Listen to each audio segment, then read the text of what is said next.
walk in, you are faced with, year-round, a 10-foot tall mirror.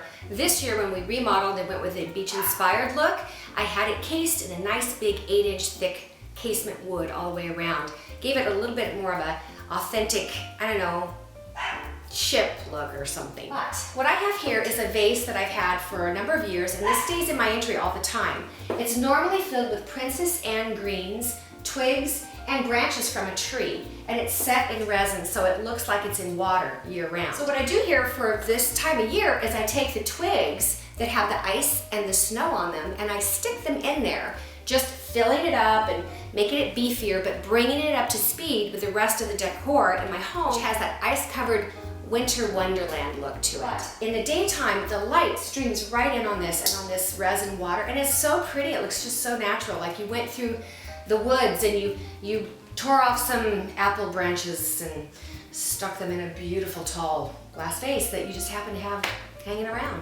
That's what I did, pretty much. Actually, it went into a shopping cart and then got here.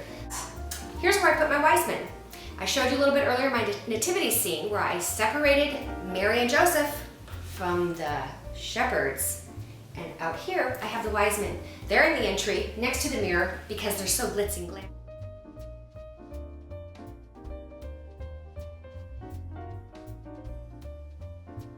I'm thinking they're probably going to want to look at themselves. That's not true. If you know anything about the Bible story of Jesus' birth, you'll know that the shepherds and the wise men were never together, although all of our nativity scenes show it that way. So I decided, well, I'm going to make this really, since we're going so natural and authentic, this is a little more authentic. So here they are, worshiping the baby Jesus and bringing their gifts of gold, frankincense, and myrrh. I also have this beautiful staircase banister, which I've shown you in video number 3. So I didn't want to compete with that and by putting too much here. And then these are just great topiary trees I bought years ago, and I've used them in so many different ways throughout the holidays. It's a cool thing that I did. And instead of getting all, glitzy with them, I decided to do something very subtle and drop this very large diamond. Isn't that cool? From the very center, and it just drops, and you have to be at just the right spot when you're walking around to catch it. It's not that obvious. People say when they see it, Rebecca, what's your diamond ring doing in the tree? And I say, I'm loaning it for the season. Actually, I say, honey, go look at that. You need to see what a diamond ring really looks like.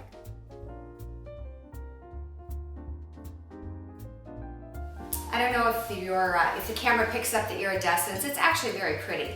It's just such a simple thing to do. Get a bowl with a base on the bottom of it, put some balls in it, and whatever kind of little thing you want to add to it. For me, it was a snowflake.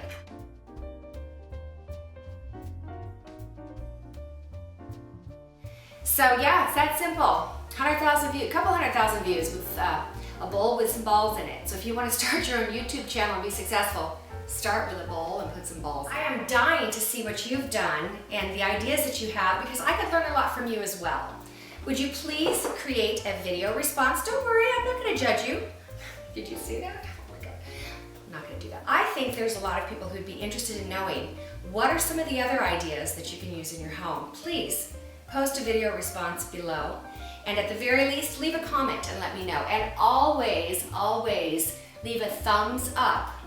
In YouTube, it matters. Leave a thumbs up below if you like this video series, or even this video, even if you just like this outfit. Even if you just like the fact that I have a television. That should get them in, right? Yeah. Leave a thumbs up for the TV. Notice that it's off. Hanging snowflakes at various heights idea is something I thought of a few years ago, and I've perfected it over time. For example, I originally hung them with clear nylon thread, but I found simple off-white sewing thread is sturdy enough and has no reflective quality, allowing the snowflakes to appear as if they're free falling from the sky.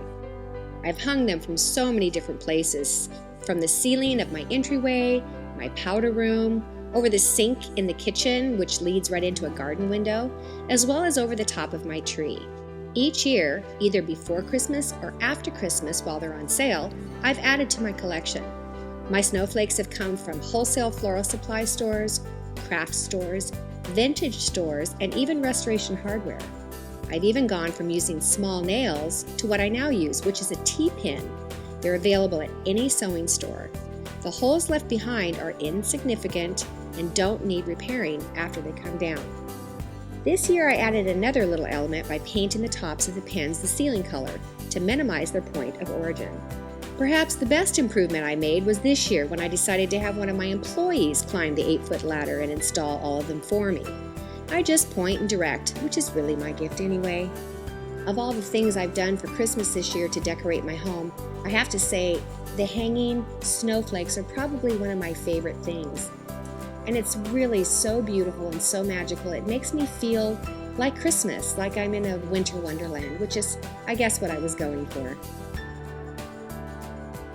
I do hope that you have been inspired and that you've been able to do some things that somehow, through my ideas and the things I've done in my own home, you will go away more excited about decorating than you ever have. I can tell you this, it makes a difference in your own attitude, and it makes a huge difference in the attitude of your friends and your family particularly.